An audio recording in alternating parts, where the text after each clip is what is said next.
ब्रह्मा विष्णू महेश यांना देव मानणार नाही किंवा बौद्ध धम्म परिषदेत मातंग समाज बांधवांनी घेतली बौद्ध धम्म दीक्षा।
किंवा त्यांची उपासना करणार नाही।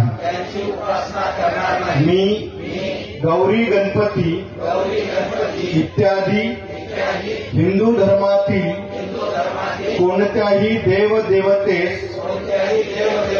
मानणार नाही किंवा त्यांची उपासना करणार नाही। देवाने अवतार घेतला यावर माझा विश्वास नाही। बुद्ध हा विष्णूचा अवतार होय, हा खोटा आणि खोडसाळ प्रचार आहे असे मी मानतो।